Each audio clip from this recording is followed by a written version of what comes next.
ঘর মাটি দিয়ে আমরা মা পূজা করি, কিন্তু যিনি আমাদের জন্ম দিয়েছেন সেই মাকে কিন্তু আমরা কেউ পূজা করি না।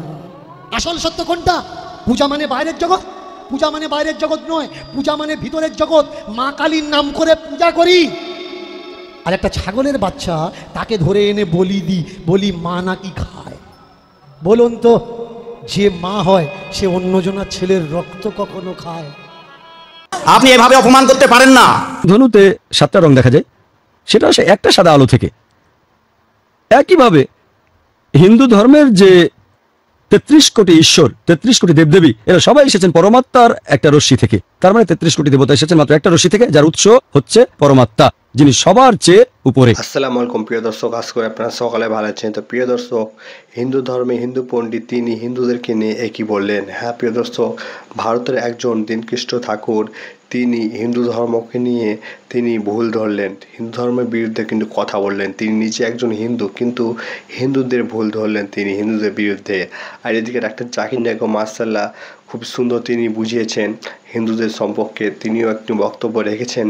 তো চলুন সে দীনকৃষ্ণর সে হিন্দু ধর্মে হিন্দু পণ্ডিতের কথাগুলো শুনবো, তিনি হিন্দুদের সম্পর্কে কী বললেন। তারপরে আমরা ডাক্তার জাকির নায়েকের কথাগুলো শুনে আসবো, ডাক্তার জাকির নায়েক তিনি কি বুঝেছেন হিন্দু ধর্ম সম্পর্কে। তো চলুন কথা না বাড়িয়ে ভিডিওটি শুরু করা যাক। তো ভিডিওটি শুরু করার আগে আপনি যদি এরকম ইসলাম প্রচারে খুব গুরুত্বপূর্ণ টপিকের ভিডিও পেতে চান তো অবশ্যই আমাদের আল্লাহ চ্যানেলকে সাবস্ক্রাইব করে যাবেন। আমরা এই চ্যানেলে কিন্তু নিত্য নতুন ভিডিও আপলোড করে থাকি। তো প্রথমে চলুন সে দীনকৃষ্ণ ঠাকুরের কথাগুলো শুনবো, সে হিন্দু পণ্ডিতটির, তারপরে আমরা ডাক্তার জাকির নায়েকের কথাগুলো শুনে আসবো। হিন্দু ধর্মে অনেকজন ঈশ্বর আছেন। আসলে সত্যি কথা বলতে হিন্দু ধর্ম কেবলমাত্র একজন ঈশ্বরে বিশ্বাস করে। যদিও রংধনুতে 7টা রং দেখা যায়, সেটা আসে একটা সাদা আলো থেকে। একইভাবে হিন্দু ধর্মের যে 33 কোটি ঈশ্বর, 33 কোটি দেবদেবী, এরা সবাই এসেছেন পরমাত্মার একটা রশ্মি থেকে। তার মানে 33 কোটি দেবতা এসেছেন মাত্র একটা রশ্মি থেকে, যার উৎস হচ্ছে পরমাত্মা, যিনি সবার চেয়ে উপরে। এই কথার প্রথম অংশটার সাথে আমি একমত, পুরোপুরি একমত। এই কথা সেদিনের অনুষ্ঠানে বলেছিলাম যে অনেকে মনে করে হিন্দু ধর্মের অনেক দেবদেবী আছেন, আসলে হিন্দু ধর্মে একজন ঈশ্বর। তারপর উনি বললেন আমরা আধ্যাত্মিকতায় বিশ্বাস করি, এক ঈশ্বরকে বিশ্বাস করা। আরো বলেছেন যে যদিও রংধনুতে 7টা রং থাকে, এরা সবাই আসে একটা সাদা আলো থেকে। একইভাবে হিন্দুদের এই 33 কোটি দেবদেবী, তারা সবাই হলেন একজন পরমাত্মার রশ্মি। আমার মতে তার দেওয়া এই তুলনাটাও একটা কুতর্ক, অযৌক্তিক। সাধারণ মানুষ কথাটা মেনে নেবে, বাহ ভালোই তো, রংধনু 7টা রং কিন্তু আলো একটা। তেমনি হিন্দুদের 33 কোটি দেবতা, ঈশ্বর একজনই। বিজ্ঞান এখন জানতে পেরেছে আলোর মধ্যে 7টা রং থাকে, VIBGYOR, violet, indigo, blue, green, yellow, orange আর রেড। তবে প্রত্যেকটা রং আলাদাভাবে সাদা আলো নয়। সবগুলো রং যদি সমান অনুপাতে থাকে তাহলে সাদা আলো তৈরি হবে। যদি একটা রঙও বাদ যায় সেটা সাদা রং হবে না। রংধনুর রঙের সাথে 33 কোটি দেবদেবতার ঈশ্বরের তুলনা করার মানে যেন বলা হচ্ছে সর্বশক্তিমান ঈশ্বরের 33 কোটি উপাদান আছে। ব্যাপারটা যেন এরকম, আমাদের মানুষের শরীরে 11টা অংশ থাকে, 2টো পা, 2টো হাত, একটা মাথা, একটা ঘাড়, 2টো কাঁধ, একটা বুক, একটা পেট, একটা শ্রোণী, 11টা অংশ। তবে মাত্র একটা অংশ দিয়ে মানুষের পুরো শরীরটা তৈরি হয় না। সবগুলো অংশ যদি সঠিক জায়গায় থাকে তাহলে একটা মানুষের শরীর পাবো। প্রত্যেকটা অংশ আলাদাভাবে মানুষের শরীর নয়। কোন একটা অংশ বাদ গেলে সেটা সম্পূর্ণ শরীর নয়। যদি বলেন 33 কোটি দেবদেবতা এসেছে এক পরমাত্মা থেকে, তাহলে ব্যাপারটা এরকম যেন ঈশ্বরের 33 কোটি উপাদান আছে, তবে প্রত্যেকটা অংশ আলাদাভাবে ঈশ্বর নয়। তাহলে সেই সব দেবদেবীর পুজো করছেন কেন? মাত্র একজন দেবদেবী বাদ গেলে সেটা সম্পূর্ণ ঈশ্বর হবে না। তাহলে এ ধরনের উদাহরণ আসলে অযৌক্তিক। তারপর উনি সেই একই প্যারাগ্রাফে লিখেছেন একজন ঈশ্বরের অনেকগুলো নাম থাকে, 108টা নাম অথবা 1008টা নাম। এই কথাটা আমিও মানি যে সর্বশক্তিমান ঈশ্বরের অনেকগুলো নাম আছে, কারণ ঋগ্বেদেই উল্লেখ করা হয়েছে। কথাটা সেদিনও বলেছিলাম। ঋগ্বেদ 1 নম্বর গ্রন্থ 164 নম্বর অধ্যায়ের 46 নম্বর শ্লোক, একম সৎ বিপ্র বহুধা বেদান্তে, সত্য একটাই, ঈশ্বর একজনই। জ্ঞানী এবং সন্ন্যাসীরা তাকে অনেক নামে ডেকে থাকে, বিভিন্ন নামে। এতে আমার আপত্তি নেই। একথা কোরআনে বলছে সূরা ইসরার 110 নম্বর আয়াতে উল্লেখ করা হয়েছে, কুলিদুল্লাহ আবিদুর রহমান ইয়ামাতাদু ফালাল আসমাউল হুসনা। তোমরা তাকে আল্লাহ নামে ডাকো অথবা রহমান, তোমরা যে নামে আহ্বান করো সকল সুন্দর নাম তো তারই। আল্লাহ নিজেকে যে নামগুলো দিয়েছেন তার যে কোনো একটা ধরে ডাকতে পারেন, তবে সেটা হবে সুন্দর নাম। আর পবিত্র কোরআনে এবং সহিহ হাদিসে আল্লাহ সুবহানাহু ওয়া তাআলার 99টা নামের কথা উল্লেখ করা হয়েছে। হিন্দুরা বলে ঈশ্বরের 108টা নাম অথবা 1008টা নাম বেদের কথা অনুযায়ী, কোনো আপত্তি নেই, তবে সেটা হবে একটা সুন্দর নাম, যে নামটা সর্বশক্তিমান ঈশ্বর নিজেই নিজেকে দিয়েছেন। ঈশ্বরকে অনেক নামে ডাকতে আপত্তি নেই, কিন্তু এভাবে বলা যাবে না। রংধনুর 7টা রং আসলে একটা সাদা আলো থেকে এসেছে, তেমনি 33 কোটি দেবদেব এসেছে এক পরমাত্মা থেকে, এটা অযৌক্তিক। নামে কোনো সমস্যা নেই, অনেক নামে ডাকতে পারেন। যেমন ধরেন আমার নাম জাকির আব্দুল করিম নায়েক, এছাড়াও আমাকে বলা যেতে পারে আবু ফারিক জাকির নায়েক, তার মানে হচ্ছে ফারিক বাবা। এছাড়াও বলা যায় আবু জিকরা জাকির নায়েক, মানে জিকরাকের বাবা, অথবা আবু রুজদা জাকির নায়েক, রুজদা জাকির নায়েকের বাবা। 4টা নাম, সবগুলো একজনের, সবগুলো আমাকে দেখিয়ে দিচ্ছে, সবগুলো নামে আলাদা, এগুলো আর অন্য কাউকে বোঝাচ্ছে না। 4টা আলাদা নাম, কিন্তু মানুষ একটাই। নাম আলাদা হতে পারে, তবে শুধু আমার হাতটা পুরো জাকির নায়েক নয়, শুধু পা দিয়ে পুরো জাকির নায়েককে পাচ্ছেন না, হাত দুটো না থাকলে আমি পুরো জাকির নায়েক না, আমি অসম্পূর্ণ। একইভাবে ঈশ্বরকে অনেক নামে ডাকতে পারেন, তবে নামটা সঠিক হতে হবে। ইসলাম ধর্মে যে নামটা আল্লাহ নিজেই নিজেকে দিয়েছেন, কোরআন এবং সহিহ হাদিসে 99টা নাম আছে। তাহলে অনেকগুলো নামে কোনো সমস্যা নেই, তবে যদি বলেন ঈশ্বরের অনেকগুলো রূপ, এক রশ্মির অনেক উপাদান, সেটা অযৌক্তিক। একটা মুসলমানের ছেলে, হিন্দু ছেলে নয় কিন্তু মুসলমানের ছেলে, আমাদের জন্য একটা গান লিখে গেছে। গানটার নাম নজরুল গীতি। ঘরের প্রতিমা পুজিস রে তোরা, মাকে তো তোরা পুজিস না। ঘর মাটি দিয়ে আমরা মা পূজা করি, কিন্তু যিনি আমাদের জন্ম দিয়েছেন সেই মাকে কিন্তু আমরা কেউ পূজা করি না। আসল সত্য কোনটা? পূজা মানে বাইরের জগৎ, পূজা মানে বাইরের জগৎ নয়, পূজা মানে ভিতরের জগৎ। মা কালীর নাম করে পূজা করি। আর একটা ছাগলের বাচ্চা, তাকে ধরে এনে বলি দিই, বলি মা নাকি খায়? বলুন তো, যে মা হয় সে অন্যজনার ছেলের রক্ত কখনো খায়?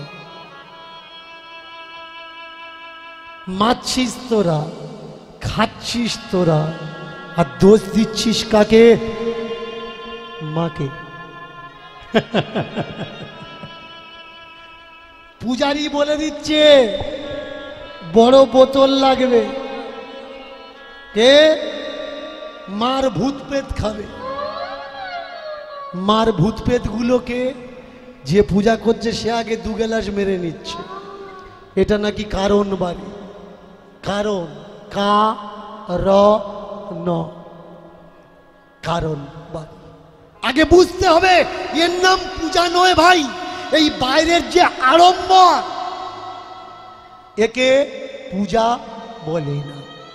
পুরোপুরি পূর্ণতা পাওয়া, যারা যারা পুরো যারা হওয়া, পূর্ণতা পাওয়া, আত্মক সিদ্ধিকে পূজা বলা হয়। ভাই তোমরা বলি দেবো বলছো, ঠাকুরের কাছে মানত করছো, ঠাকুর এই কাজটা করে দাও, জোড়া পাঁটা দেবো, ঠাকুর এই কাজটা করে দাও, মোষ বলি দেবো, ভয়সা বলি দেবো। আরে ভাই কখনো বলো না যে ঠাকুর এই কাজটা করে দাও, কেউটে সাপ বলি দেবো? বলো কেউটে সাপ বলি দেবো? বলে দাও ঠাকুর বাঘের বাচ্চা বলি দেবো। যে ধরতে যাবে সেও ঠিক পাবে, আর যে বলি দিতে যাবে সেও ঠিক পাবে। কানমোলা খেয়ে নেবে জীবনে, ওমা আর বলি দেবো? কেউটে সাপ ছেড়ে দাও না, দাও না দেখি বলি দেবো, দেবে না কেন? যে হাঁস প্যাক প্যাক করে কামড়ায় না, আমরা হাঁস বলি দিচ্ছি মনসা পূজার সময়। ছাগল যে নিজেকে রক্ষা করতে পারে না, সব থেকে দুর্বল জাতি, তাকে বলি দিচ্ছি। এই বলির মানে কি পূজা? পূজাতে কি চায়? পূজাতে বলি চায়। হ্যাঁ বলি চায়, মা বলি চায়, বল অবশ্যই বলি। বলি মানে वचन, वचन लो आज से बुरा काम नहीं करोगे। वचन मांगते हैं माँ, किसी का खून और मांस नहीं मांगते हैं। যারা প্রয়াগে গেছেন, কাশিতে গেছেন, দেখবেন একটা ফল দিয়ে আসা লাগে। আর সেই ফলটা সে সারা জীবন খেতে পারে না। এবার কে কি দিয়ে আসে?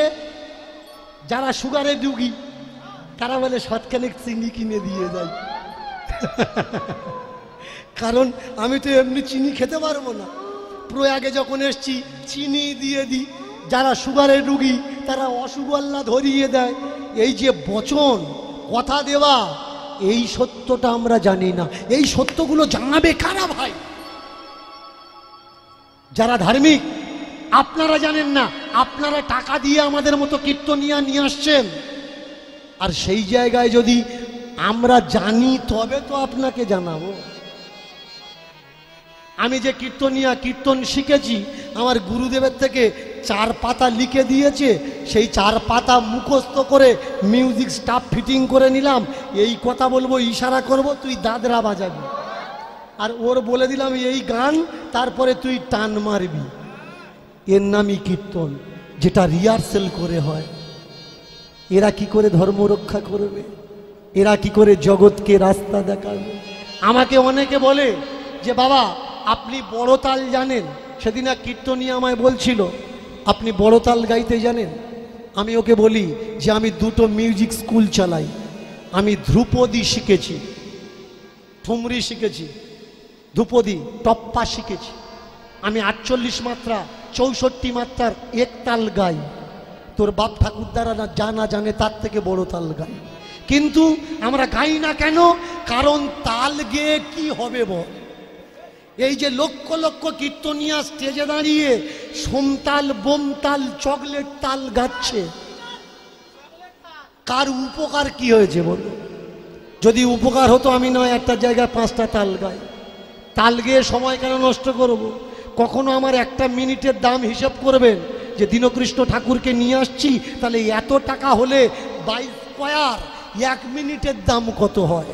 আমরা চিন্তা করি ওই 1টা মিনিট গান গেয়ে নষ্ট না করে, তাল গেয়ে নষ্ট না করে, যে কটা বেতালা মানুষ তাদের ধাক্কা মেরে তালে এনে দেব, তারা যেন জীবনে তাল ফেল না করে এদিক ওদিক না চলে।